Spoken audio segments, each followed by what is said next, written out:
joining the towns of Torrey and Helper as international dark sky communities. And so today I wanted to talk a little bit about our efforts and what it takes to achieve this designation. So I apologize for the amount of text on this slide, but this is mainly for me and not for you, so that I can remember everything that I wanted to share with you.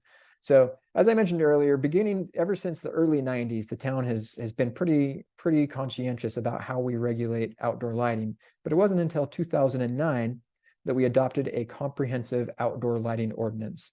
And when we did that, there certainly were some outdoor lighting ordinances from other communities that we drew from, but the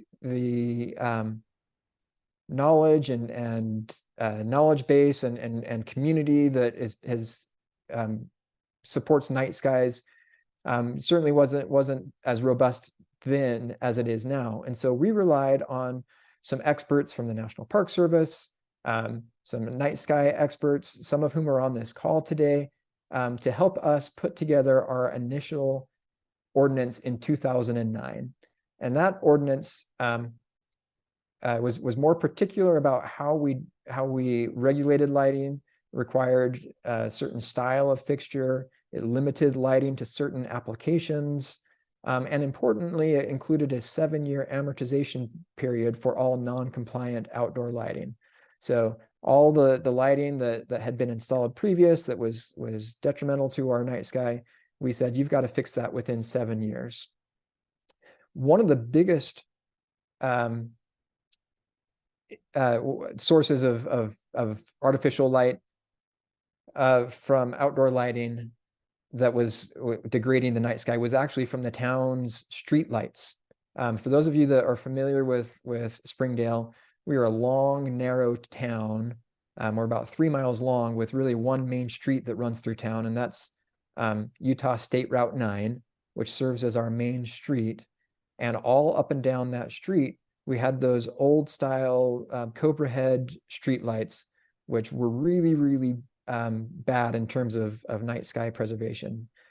Well, we had passed this ordinance in 2009 telling all of our private property owners that they had to fix their lighting within 7 years. And so we felt an obligation to do the same, to update our street lighting. Fortunately, the State Department of Transportation informed us that they were going to be doing a major road construction project on that road. And we saw this as a great time to partner with the Department of Transportation and replace all of our streetlights with night sky compliant, night sky friendly fixtures that would do a much better job of preserving the night sky. And that was a pretty big project that we did and made a huge impact, a huge positive impact on the night sky, the quality of the night sky.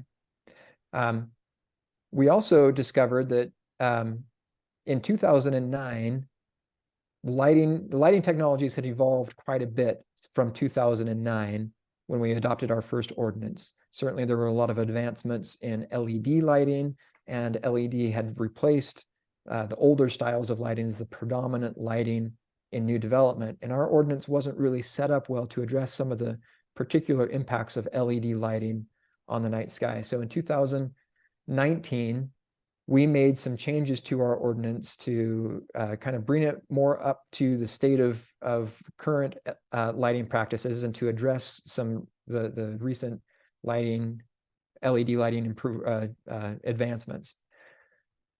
And then we made similar changes in 2021. About that same time, we started talking to the Dark Sky International or International Dark Sky Association at that time about becoming an international dark sky community. Like I said, the town has been interested in preserving dark skies for a long time, for reasons above and beyond being designated as a dark sky community. And in 2021, we said, gosh, you know what? We see value in also becoming a dark sky community. In addition to all this work that we're doing, just because we think it's the right thing to do, going that extra step to become a dark sky community will be great for us. It will help our residents understand the commitment that we've made to dark sky preservation. It will help visitors to Springdale enjoy the night sky. It will be consistent with the efforts of Zion National Park, which was designated as an international dark sky park. And it could help us promote more astrotourism. I know that Matthias is going to talk a little bit about that in his presentation. So for all those reasons, we decided to pursue International Dark Sky Community Designation. We started that process in 2021. And after our first conversations with the Dark Sky International folks, we realized that we had a lot of work to do. We thought that, gosh, you know what, in Springdale, we've got this long history of protecting the night sky. This should be a slam dunk for us to become a dark sky community.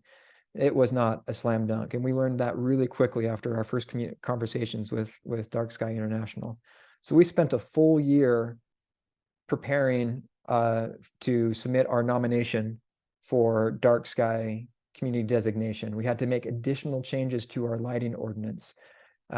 We had to do some work with our sky quality monitoring measurements. There were a number of things that we had to do in preparation for that first application. And we submitted that in January of 2022.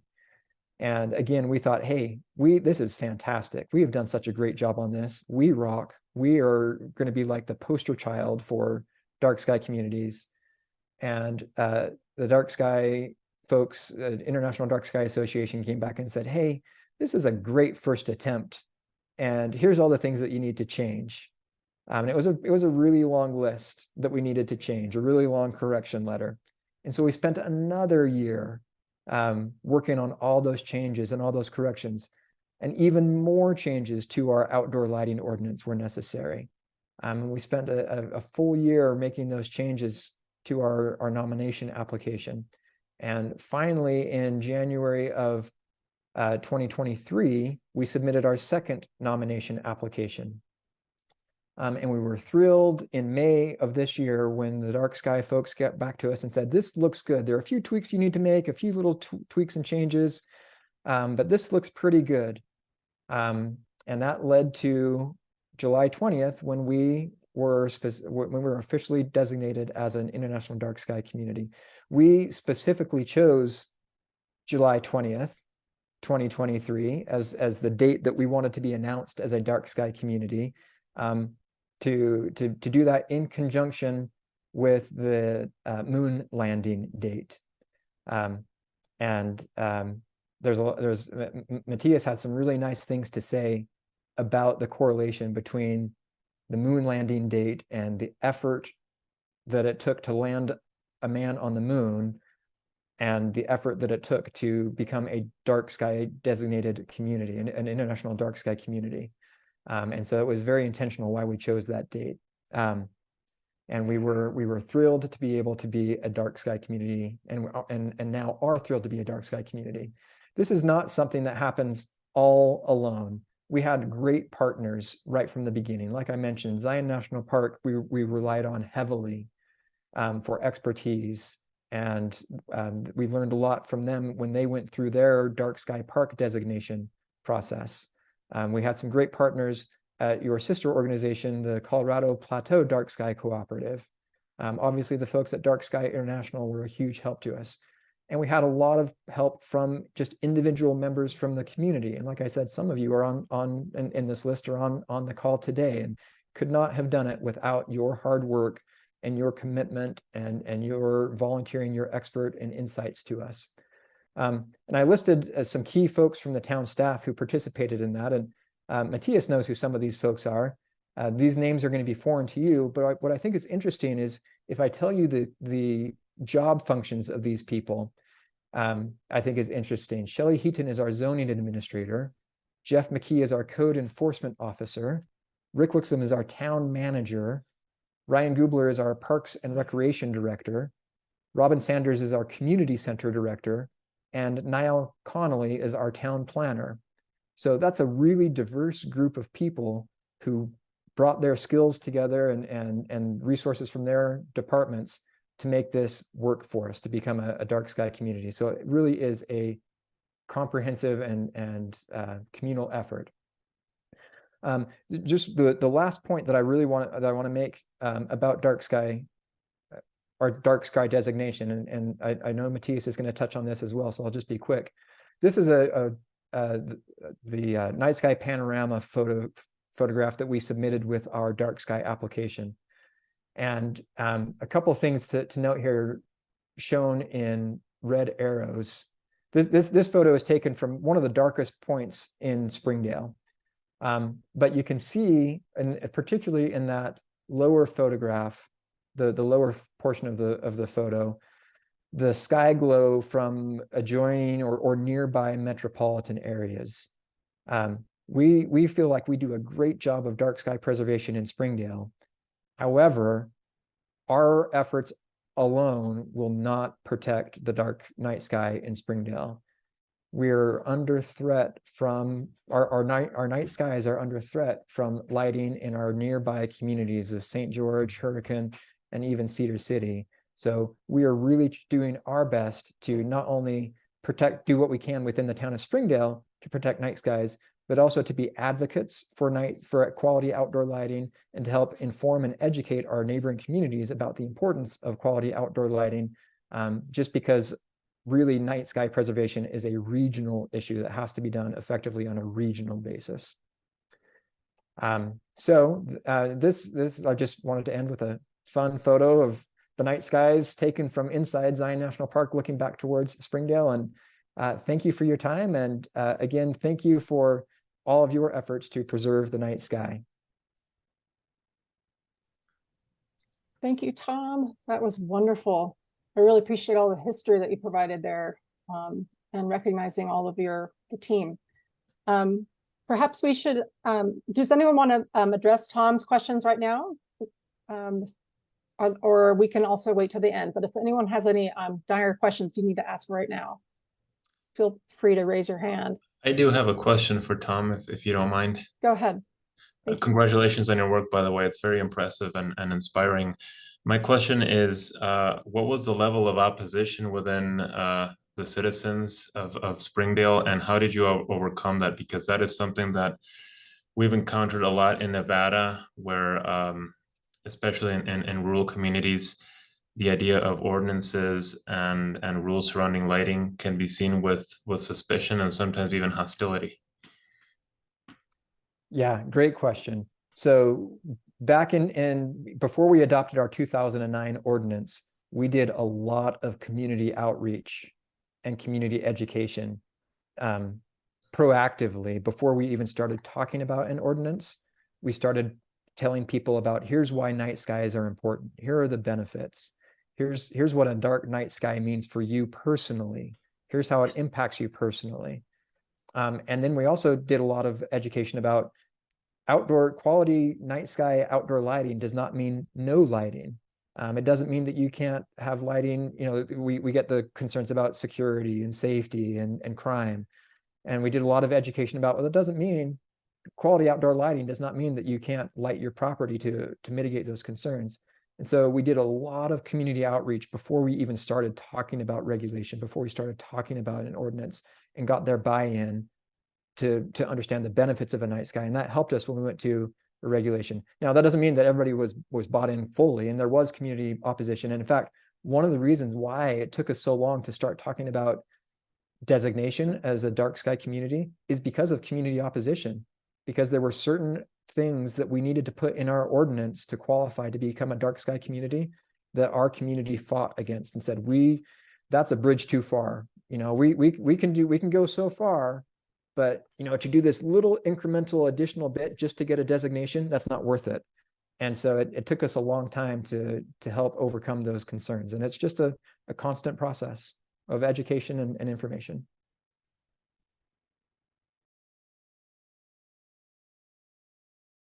Any other questions?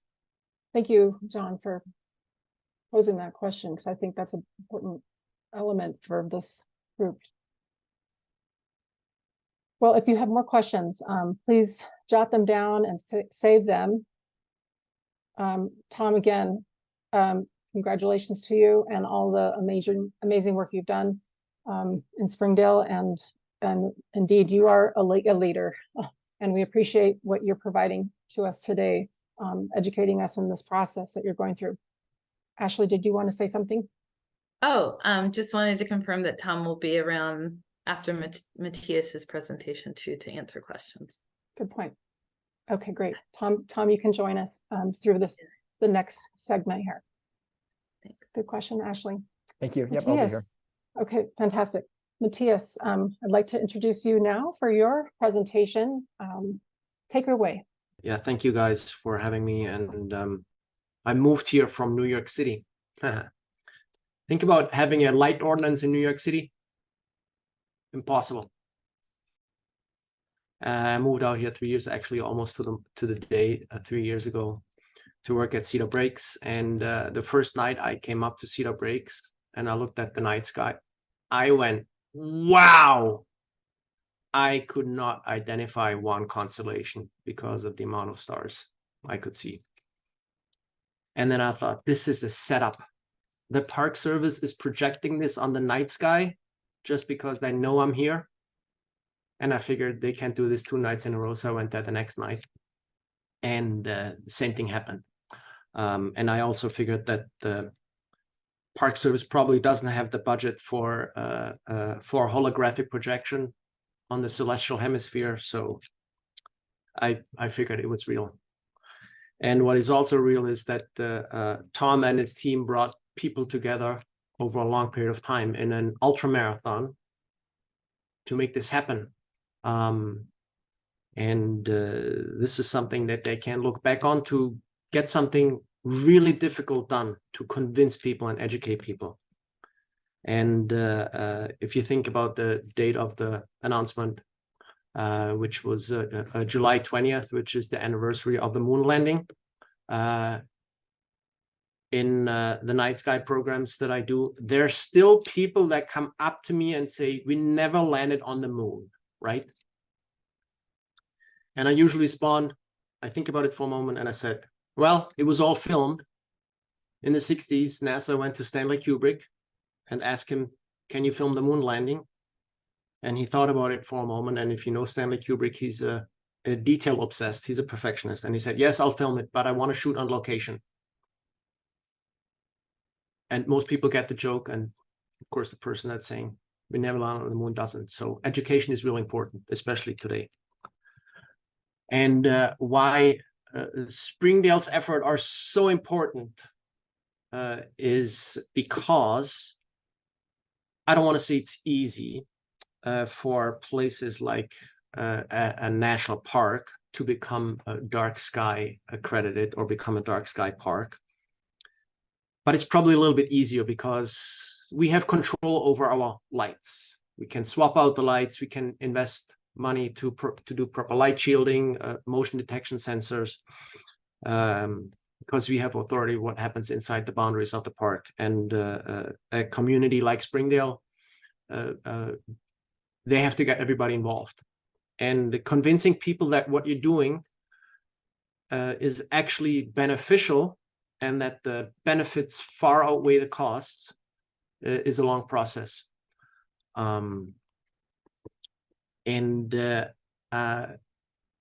This is kind of like a domino effect, right? So Cedar Breaks became Dark Sky Park in 2017, Zion in 2021.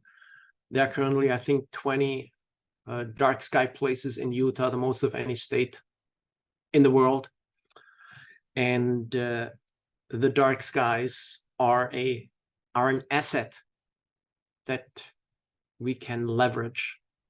And it's a natural resource that is available to us, but it's also up to us what we do with it. So let me just show you why this is important. And, I can talk all day long about, oh, the night skies are important. We need to have proper light management, and it helps the wildlife and plant life and people, and so on and so on. And it helps. I'm a business owner. Without Tom's efforts and Zion's efforts and Cedar Breaks' efforts, I would not have a stargazing business. I would probably have to go back to finance and sit in front of the computer and do something mundane task and have a panic attack every 2 weeks. So I'm very grateful to be here in Utah and for all that you have done already. And so I'm just going to show you. This is a comparison of the photometric hemisphere that was done by the Natural Sounds and Night Sky Division. They do this for a lot of parks that are dark sky parks. It's a really good baseline to have to determine the artificial luminance and the natural luminance of your location. And the top panel shows August 2006, and the bottom panel shows July 14, 2023. There were some earlier measurements in 2003 and 2005, but the equipment was different. So I asked which one was the earliest data with the same equipment, and that was 2006. So that's a very good comparison of what happens to your area and to your horizon if you are a park or a location. You have gateway communities that are nearby that don't pursue a light management plan or have the awareness about what they do with outdoor lighting. I'm not against growth. I'm not against light. Qualitative growth is good. There is technology available to use proper light management, but you have to be aware of it. So the top panel is 2006. The bottom panel is 2023. This is a 17-year time difference. And Tom mentioned about the first ordinance in 2009. So, not too dissimilar, 2006, 2009. So the measurement shows that the total sky brightness from artificial sources has increased by 63% over 17 years. The people from the Night Sky Division say we still have near pristine skies. The horizon has increased in brightness, the zenith pristine to near pristine. Milky Way, they said it's really still it's unusual to see the Milky Way horizon to horizon. Cedar Breaks is an international dark sky park. We're doing everything we can in the park, but this is something that we don't have control over. We can educate the surrounding communities about their effect. So if you look a little closer, you can see that there is an increase in the light dome. Or is my little, do I have a little pointer? I don't find my pointer right now. Ah, there it is. So you see here's Cedar City, and there is an increase in the size of the light dome. There's an increase in the intensity. And if you look at the core, white means bright. So it has become brighter. Same happened with St. George. It's 92 kilometers away, which is about 60 miles. That has increased as well. Beaver is noticeably not, there's really no noticeable change. But the biggest impact for our night sky is from the community of Cedar City. Artificial light has increased, and this is over 17 years. And Cedar City isn't that big. One thing that I would like to do is figure out what the change in growth has been, or the change in size between 2006 and 2023. So I know this is really important to have data, to have a long-term study of how things can change, of when you are in a really good location, that you can still have near pristine skies. And if you have communities like Springdale that will help to maintain this amazing asset, but it's up to us what else we do.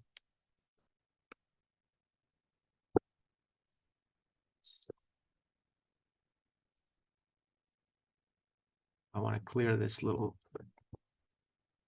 So there we go. Okay. Good so far? Yeah. Okay. So I had the fortune to be in Australia in April to go see a total solar eclipse, and I visited several dark sky parks. Oops, I want to turn on this thing. So, okay.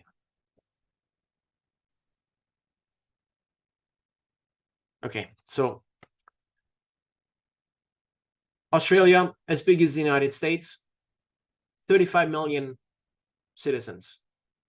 United States, 350. I visited 3 different places in my travels there. We want to develop a partnership with one of the parks, with one of the dark sky locations between Cedar Breaks and one of them, to help bridge the northern and southern hemisphere. So I visited Arkaroola Dark Sky Reserve, which just became a dark sky reserve 2 months ago. Warrumbungle Dark Sky Park, which is 4 hours outside of Sydney, and the Age of Dinosaurs, which is a dark sky sanctuary. So I was able to see all the 3 main different places that can be designated, including urban night sky places and international dark sky communities. And as of, I think, a few days ago, now there are dark sky resorts, which is under canvas by Lake Powell. If anybody has more information on that, I tried on the Dark Sky Org website to find the application. I couldn't. If anybody has more info, please send it my way, because I met with a resort here in the area this morning, and they said we're interested in becoming a dark sky resort as well. So look at all these things happening, right? People are interested in this. They want, they care about being integrated with nature. They try to care. They try to do things that are proper for their business. You know, if you are a dark sky resort, it's good for business, and the benefits far outweigh the costs. So if anybody has more info on that, please send it my way. So Dark Sky Park, Dark Sky Sanctuary, Dark Sky Reserve, and the Eclipse Pass was here on the Western Australia on the edge. And all these dark sky places, the benefit of Australia is, if you go away from the coast where most of the people live, that you really have pristine skies. You really have very low levels of light pollution, and you know, that's good for them. But you still have to put the effort in to maintain these pristine skies. This is an image from Arkaroola Dark Sky Reserve. Zenith is 22.39, which is unheard of. I didn't even know you can go get this high of a number. And you know, they take different measurements, and there's some you have to kind of align the data. But I was there. I'll show you some pictures in a moment. It's dark. Warrumbungle's Dark Sky Park, their sky brightness is also above 22. And Dinosaur National Park, 21.63, which is what I measured. So all these places are, you know, incredibly dark. And they started these processes. Warrumbungle was, I think, Dinosaur actually 2017 was the first one in Australia. And all of them put on programs for the public to educate them about the wonders of the night sky. And of course, Southern Hemisphere, Aboriginal astronomy, and how they view the night sky. They have a head start of 65,000 years of how they see the night sky. So we can catch up with that. Okay, I went to the Eclipse in Australia. I just want to remind you that October 14th, this year, we will have an annular eclipse that will go through Utah. the northwest and southwest. It will be Saturday. It will be in the morning. For Utah, October's are really good months for clear skies. So we'll have some stuff going on here in the area.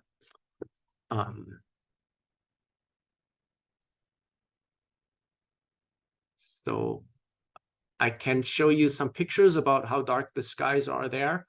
I don't want to show you any pictures about any more kangaroos because I've seen way too many. I don't want to bore you guys with the wildlife. But I can show you just a few pictures of the night skies and the eclipse if you have 3 more minutes, unless Lisa says Matthias. Go for it, Matthias. Go ahead. We'll get into our meeting here, round robin, right after that. But let's go ahead and show your pictures, and we'll do some questions. Okay, so we'll get into the round robin. I actually, I had this image of Utah and the Utah's dark sky location. This is an enviable location that we're in, and I know we are working together and educating people about this, and data is really powerful, right? So I'd be happy to make some of the data available to you guys to help with your efforts. Let's see. So this is Arkarula. This is Arkarula. They have a few observatories there. NASA rents one of them. And you can see here at the bottom of the horizon, this is airglow and the large and the small Magellanic Cloud. This is a picture of the Milky Way from the inside of the dome. Milky Way in its amazing structure, the southern Milky Way in its amazing structure. Here again, the Aboriginals call it the celestial emu. And I have never seen the zodiacal light this bright. This was before any twilight, and this is essentially you're looking at the dust of the plane of the solar system. The sunlight reflects of that, the zodiacal light. This is incredibly bright. And here's another picture of the Arkarula. So let's see. This is Arkarula by day. Beautiful nature, Salt Lake here in the distance. So Warrumbungles is where the Siding Spring Observatory is. Just a proof that I actually was there. And this is not photoshopped.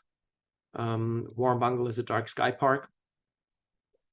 And let's see. And this is the Age of Dinosaurs. This is the Age of Dinosaurs. They have like a little outdoor observatory there. A pretty cool place. And this was the totality, moment of totality at in Western Australia. And here's another image of the zodiacal light. It was just incredibly bright. And this is the eclipse, how it happened with sunspots. TSCs are great. Thank you so much. They're so inspiring. I have never seen pictures of the zodiacal light myself like that either. There was a question that came in during your presentation of the pictures. Sure. From Don. Don, I'll go ahead and read it for you. How is dark sky, this is Matthias, how is dark sky handling measurements over 22 in Oregon? We throw them out in Oregon as erroneous outliers. I've seen folks use those outliers in their averages. Do you have any comments on that? I think John, in this group? Yeah, John wrote something. He's the expert on this. Excellent. And we don't. I here have never seen anything above 2165. Different measurements. I would have to see how they effectively measured their sky brightness, but that's all I can say in response. Okay, John, thank you. You work so fast. I didn't even see that in there. Does anyone else have some questions you'd like to present? Ashley, it looks like you have a question. Yeah. First of all, Tom, thanks for sharing that presentation, and it would be great to get a copy of the ordinance, because so many, folks here work on this and get a lot of, inspiration from ordinances. I know it's a funny way to say them. They can be really dry, but they get a lot of really good, valuable information that we can share with our community partners. Just knowing that other communities are adopting this, there's, and to kind of come back to something Jonathan said, how do we get communities to realize that we're not talking about shutting down every single light in the community. One way is to show that, hey, this community did it, these other communities are doing it.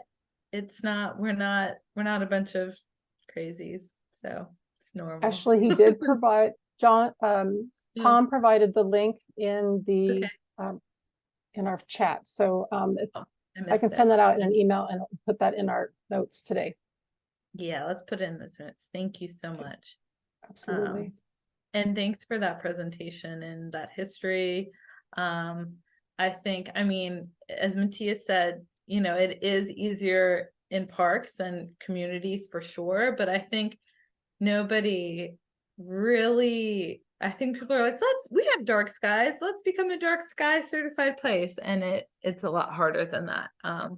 And so there's many steps. So thanks for sharing that and making it on the date of the moon landing. That's pretty fun.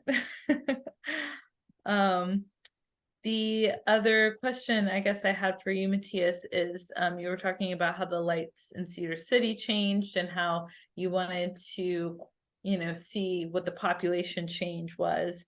And you said that it was a 63% change. That's in the full sky. Did they tell you, did Jeremy mention what it was for Cedar City? If how much it increased just in Cedar City alone? I have to go back to that data. Oh, okay. They provide a lot of numbers. Yeah. I just wanted to make it easy for everybody to give a general number. Yes. But yes, I'll have to ask the nice folks from the Night Sky Division for that. Great. I'm glad they got that data on. Just a side note, we were working together in Boulder City right before they went up to Cedar Breaks, trying to collect some data, and they had issues with they took my camera up and collected the data, but their system. So we Frankensteined a system together, and I was relieved that it worked and that they were able to collect data. I tried to do it in Cedar Breaks about 7 years ago, and the wind was so strong on top of the mountain that it was shaking. The camera was shaking, so it was not a great time to do it. Are you or is somebody working, I might have missed this, with Cedar Breaks on an ordinance, or considering that, or considering just adopting more night sky friendly lighting, just starting there? I think that's a great place to start if you don't want to run out of the gates with an ordinance necessarily. Not yet. We have to figure out how to approach this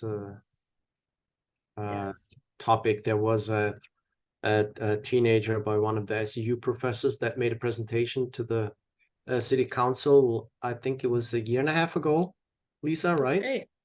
And they didn't know about this issue, and 1.5 years has passed and nobody has said, guys, we're doing something here, can you help us understand exactly what it is? So it's a thorny process to make changes to people's perception, right? It's not technologically difficult. This is all about perception. Like all of us know, people think, oh, these are some dark sky advocates they want us to turn off all the lights. No, this is about using light properly and mindfully. There are ways to do this. It will help all of us. No. You know, sometimes people just don't want to hear it, but that's why it's an ultra marathon. And Tom and his team did a great job with community in Springdale. So it is working, right? It is possible. We just have to think. We have to think in decades, right? If we start thinking in decades, we're like, okay, we have a plan. That sounds great. Well, thanks for both of your presentations today.